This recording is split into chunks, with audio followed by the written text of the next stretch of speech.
ये हमारा पैनल है एक, और अभी हमने इसको इंस्टॉल कर दिया है। और बैक साइड इसका टर्मिनेशन हो रहा है। कुछ केबल लेके गए, 10 केबल लेके गए हैं और 10 केबल बाहर है। अंदर हम टर्मिनेशन कर रहे हैं इसका। कुछ चीज़ें मैं आपको कंट्रोलिंग का दिखा देता हूँ। ये ACB है, 3200 एम्पियर का फीडर है, और ये पैनल का जो नाम है सोलर इनकमर है। तो यहाँ पे सोलर का कई सारे पैनल लगे हैं। वहाँ से जो भी पावर जनरेट होगा वो पहले यहाँ पे आएगा और यहाँ से फिर आगे डिस्ट्रीब्यूट होगा। तो इसको खोल के दिखाते हैं। यहाँ पे कई सारी MCB दी हुई है और अलग अलग चीज़ों की। तो इधर न्यूट्रल का भी पार्ट 2 दिया है, इधर टाइमर है, कंटेक्टर है, और ये CT का शॉर्ट लिंक है इधर। और यहाँ से 2 वायर निकाल के लेके गए हैं मीटर में। इसमें आपका करंट, वोल्टेज और पावर फैक्टर और kWh, ये एनर्जी वगैरह यहाँ से हम इसको देखेंगे। बाकी ट्रिपिंग का है और स्प्रिंग चार्जिंग का है, इमरजेंसी स्टॉप वगैरह का यहाँ पे इंडिकेटर और बटन दी हुई है। और ये जो CT का वायर आया है 3 फेस है, 3 फेस सिस्टम है इसका।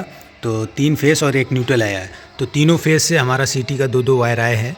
एक CT से ऊपर S1 और S2। तो एक CT में 2 टर्मिनल होते हैं। एक को S1 बोलते हैं जिससे करंट इंटर करता है, और जिससे करंट लीव करता है उसको S2 टर्मिनल बोलते हैं। तो ये सेकेंडरी, CT का सेकेंडरी पार्ट होता है ये, और प्राइमरी तो बस बार ही होता है। तो मैं अंदर CT दिखा देता हूँ आप लोगों को। तो इधर मैं पैनल में आ गया हूँ। यहाँ पे ऑलरेडी क्रिम्पिंग कर रहे हैं लग की, और मैं अंदर CT आपको दिखा देता हूँ। ये आपका एक CT लगा हुआ है, और इनका ये वाला B फेज़ है, ब्लू वाला।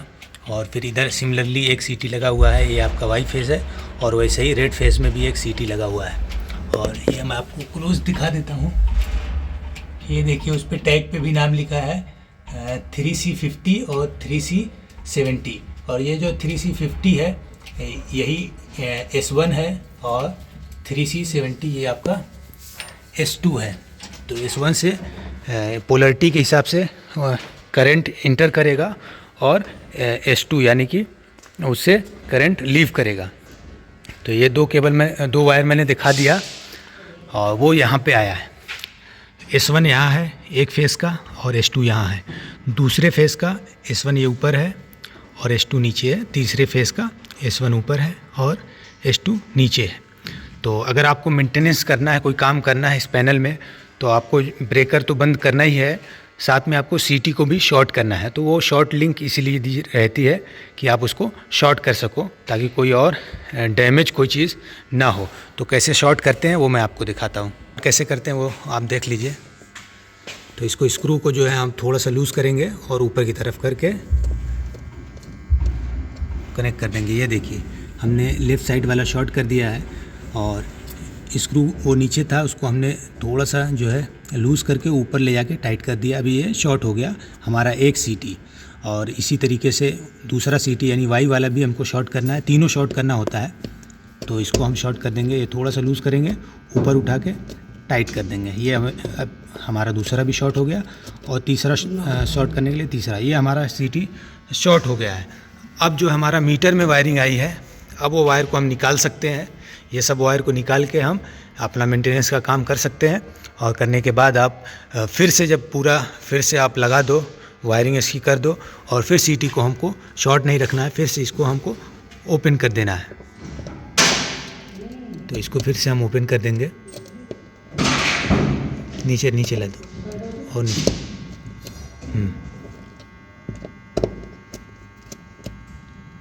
और नीचे आएगा। हाँ, ये CT का सेकेंडरी है। अभी ये शॉर्ट हो गया था, तो हमने फिर से इसका ओपन कर दिया इसको। तो ये जो हमारा पैनल है वो 3200 एम्पियर का है। इसका फीडर है 3200 एम्पियर, और CT जो हम लगाए हैं वो 3200/5 एम्पियर का।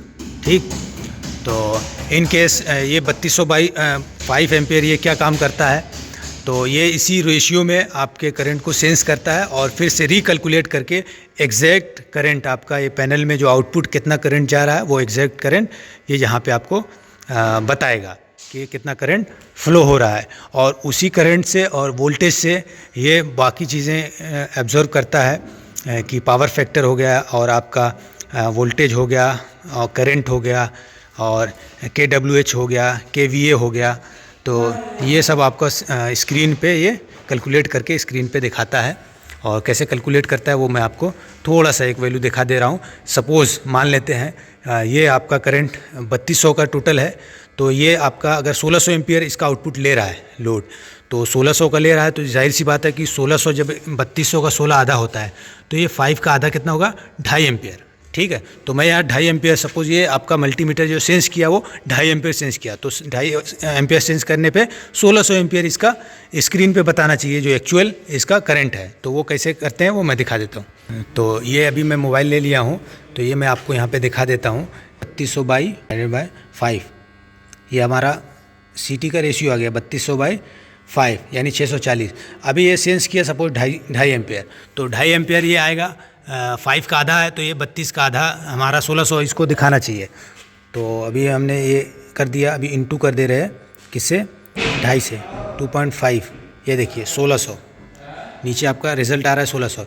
यानी कि जब ये 2.5 एम्पियर सेंस करेगा, ये मल्टीमीटर में एमीटर जो लगा हुआ है ये 2.5 एम्पियर सेंस करेगा, इसका मतलब कि एक्चुअल जो करंट फ्लो हो रहा है आउटपुट में वो 1600 एम्पियर हो रहा है। तो ये इस तरीके का कैलकुलेशन यहाँ पे प्रोग्राम किया रहता है, और वो 2.5 एम्पियर सेंस करेगा तो ये इसको दिखाएगा कि ये 1600 एम्पियर स्क्रीन पे आपको दिखाएगा। और 5 एम्पियर अगर ये सेंस करेगा, इसका मतलब ये फुल लोड पे है, यानी 3200 एम्पियर एक्चुअल में करंट आउटपुट पे करंट फ्लो हो रहा है, तो ये 3200 एम्पियर फिर दिखाएगा। और सिमिलरली 1 एम्पियर अगर ये सेंस करेगा तो 3200 डिवाइडेड बाई 5 640 हो गया इंटू 1, तो 640 एम्पियर ये स्क्रीन पे आपको शो करेगा। और उसी कैलकुलेशन के हिसाब से पावर फैक्टर, kWh, kVA वगैरह सब कुछ ये दिखाएगा। तो ये आपका CT का काम हो गया। एक नीचे एक और चीज़ें हैं वो खोल के दिखाता हूँ। ये एक सिस्टम लगा होता है और ये लगाना भी चाहिए। ये SPD है, ये इधर राइट वन वाला, ये 4 पोल का है, 2 पोल का भी रहता है। सर्ज प्रोटेक्शन डिवाइस, लाइटनिंग से बारिश में वगैरह में जब लाइटनिंग होती है तो वहाँ से एक सर्ज वोल्ट जो है हाई वोल्ट जनरेट होता है। तो हाई वोल्ट, क्योंकि सारे जितने भी डिवाइस इस पर चलेंगे तो वो हाई वोल्ट के नहीं रहते, उसका एक प्रिसाइज वोल्टेज रहता है सबका। कि कोई मशीन है 240 वोल्ट पे चलेगी, तो उसको 240, 230, 220, 250, 260 यानी 240 के आसपास का ही वोल्टेज वो कंसीडर करेगा। लेकिन उस पर 300 का दे देंगे, 400 देंगे तो वो जल जाएगा, डैमेज हो जाएगा। तो इसके लिए ये डिवाइस लगती है ताकि आपका किसी भी वजह से, लाइटनिंग की वजह से, या आप स्विचिंग कर रहे हो, बंद चालू कर रहे हो, या फिर ट्रांसफार्मर में या कहीं और कोई जो है फॉल्ट हुआ, सर्ज आया वोल्टेज में, एक हैवी वोल्टेज जनरेट हुआ, तो वो उधर डिवाइस को प्रोटेक्ट करे। जैसे कि आपका रिले हो गया, इसमें भी बहुत सारे एमीटर लगा हुआ है और कंटेक्टर है वगैरह, को ये डैमेज ना करे, इसके लिए हमको सर्ज हम लगाते हैं SPD। और SPD को 3 फेज़ रहता है, ये तीनों फेज़ हमारा बस बार से ही आता है। मेन आपका बस बार जो होता है वहीं से 3 वायर लेके आते हैं और ले आके SPD में देते हैं। ऊपर लिखा हुआ है L1, L2, L3 और न्यूट्रल। तो L1 पे हम रेड, R, Y, B और न्यूट्रल दे दिए। और नीचे का एक हम अर्थिंग लेके आए, बॉडी अर्थिंग लाके नीचे हम कनेक्ट कर दिए। तो ये तीनों शॉर्ट है, यहाँ पे दिया भी है अर्थिंग का पॉइंट, ग्राउंडिंग करना है। तो ये अर्थिंग कहाँ से आई है वो भी मैं दिखाता हूँ, और ये चारों वायर कहाँ से आए वो भी मैं दिखाता हूँ आपको। तो वो बैक साइड है, वो जो अर्थिंग का है वो यहाँ से गया हुआ है, ये आप देख सकते हैं। ये अर्थिंग से उठा के सीधा ले जाके ऊपर और वहाँ पे दे दिया गया है। और जो फेस का है RYB, वो फेस यहाँ पे मैं दिखा देता हूँ आपको। बस बार में ही डायरेक्ट टैप करके उसने दिया हुआ है। तो ऐसे ही सिमिलरली सब में आपको दिखेगा। ये देखिए, एक इसमें भी है, एक इसमें है, और सिमिलरली जो है आपको यहाँ पे भी एक एंड में दिखेगा एक। तो सभी बस बार से डायरेक्ट टैप करके वो सर्ज में लेके जाते हैं, ताकि लाइटनिंग से अगर कोई लाइन में, बस बार में या इसके केबल में कोई सर्ज हो वोल्टेज का, तो वो उसको ग्राउंड कर सके। तो अर्थिंग में एक डायरेक्ट नीचे का जो इसका आउटपुट है SPD का, वो सीधे ग्राउंड में अर्थिंग से दे दिया गया है। और अर्थिंग को हम ग्रिड करेंगे मेन जो है अर्थिंग स्ट्रिप से। ये अर्थिंग स्ट्रिप केबल ट्रे पे आई हुई है, ये केबल ट्रे पे अर्थिंग है और इधर से भी एक अर्थिंग आई हुई है। और ये पैनल का अर्थिंग ये है, ये देखो